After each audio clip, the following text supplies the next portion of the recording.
Hey, what's up guys? Alec here from Cichlid Bros. If you're new to the channel, I am one of 3 Cichlid Bros. I share this channel with my brothers Troy and Quinn. Altogether we have about 15 aquariums, and we tend to focus more on the cichlid side of the fish keeping hobby. I tend to focus more on the African cichlid side of cichlid keeping, but we do have a lot of tanks that do not have cichlids in them. For example, I'm down here in my basement fish room where I have 4 aquariums, 3 of which do not have cichlids in them. In today's video, we're going to give you an update and a little tour of my basement fish room, starting with my 125 gallon Predator Hap tank. But before we do that, make sure you hit that like and subscribe button if you haven't already. And guys, let's dive right in.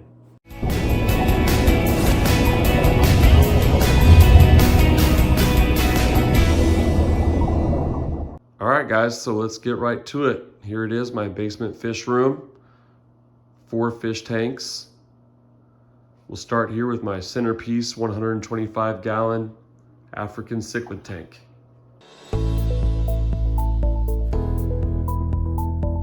All right, so I've had this tank for about 2 years now.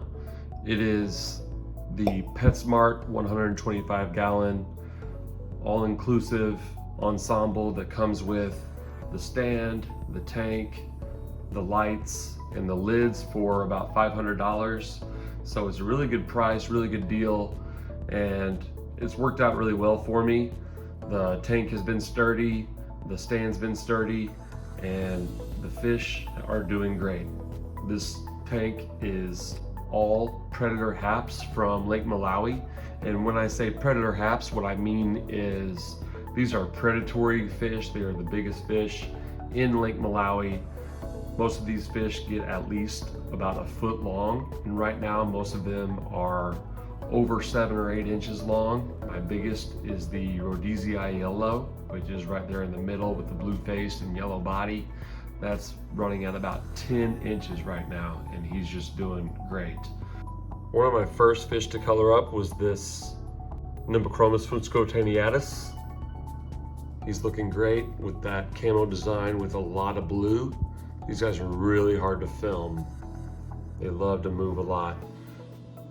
Maybe my most colored up is this tangerine tiger, and for good reason too. This is actually one of my only common haps. This would not be considered in that predator category, but he is right now my tank boss. So he is colored up and fired up, acting crazy. Just chasing everybody around. There are times where he owns about 75% of this tank and has just chased everybody around, has been nipping fins, and fish has been trying to jump out of the tank to avoid him. He's just been crazy. I had my first really big tragedy in this tank actually a few days ago. As the tangerine tiger was going crazy for a few days stretch, my Buccochromis nototania, one of my favorite fish, he was about 7.5 inches long, started showing signs of stress and nipped fins, and one day I came down and he was dead. And I think it was due to all the stress from the tangerine tiger kind of taking over the tank and establishing his dominance. So this type of thing happens when you're dealing with aggressive, big predatory fish. It's unfortunate. There are things you can do to mitigate it, and nothing seemed to work. So hopefully things will settle back down now as dominance has kind of been established. That's the thing with these tanks. They are constantly working on their hierarchy. Look at me, sure. I'm the captain now. People are trying to pass someone up in the hierarchy, trying to be the new tank boss or the new tank number 2. And you just got to kind of roll with the punches and make sure the water clarity and parameters are pristine, so there's no risk of disease when those nip fins happen, or little nips and cuts here and there. And for the most part, these guys have done great. There is a lot of aggression, but as you can see, there's not really any other fish in here with nipped fins or that looks bad. Everyone's eating really well and looking good. My longtime tank boss, the Malawi eye biter, love this guy. He just likes to be left alone. He wants a little corner of the tank and just says, leave me alone. He doesn't really chase a lot of people, but not a lot of people really challenge him either. Even when the Tangerine Tiger took over the tank boss, it's not like they did a lot of fighting. They just kind of left each other alone. I do have major plans to upgrade. I can't wait to share those with you very soon, hopefully in the spring. So these guys are growing so fast, they definitely need it soon. So with that said, let's move on to my next tank.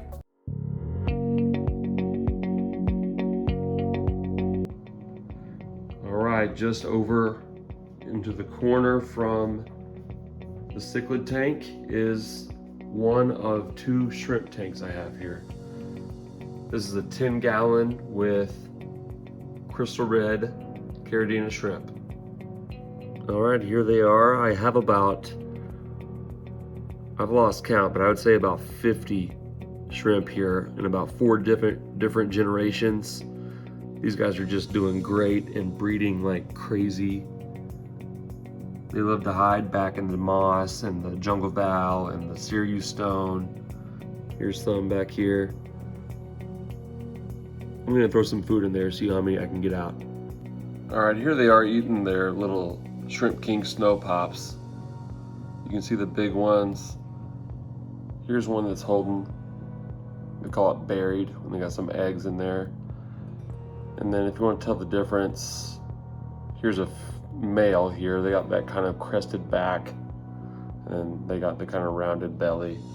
But you can see all the different generations. No aggression in these tanks. Nice little change of pace.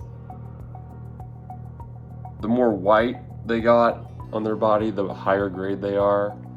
And it's really cool to see the different variations of color and the higher grade varieties there are. Plus, I just love this aquascape, this setup. So let's move it on to my other shrimp tank.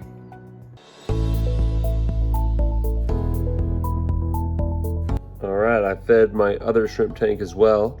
These are Taiwan bees, another species from the Caridina family. We got black King Kongs and blue bolts. These were described as a little bit more difficult to keep and a little bit more difficult to breed, and they really needed the perfect water parameters.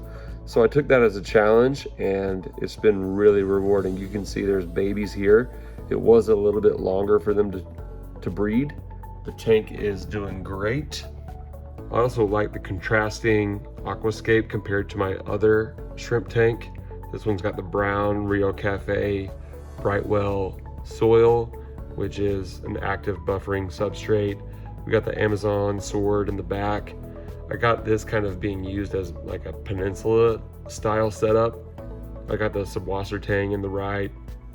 I got the moss balls, and then I'm using dragon stone for the scape, and I just really like the setup. And the shrimp seem to be really doing well with it too. So another tank doing great. All right, here it is, my 4th and final tank. This is my saltwater reef tank. Now, bear with me on this one. I am actually putting fish in this tomorrow. There will be a video coming shortly on it, and I already have my coral picked out. I've been kind of waiting and going back and forth on how I wanted to stock this tank and how I wanted to scape it. I do have a custom stand. It is sitting on here, and the ATO system will go right in here with the rest of the equipment. So this is a peninsula style tank from Fiji Cube.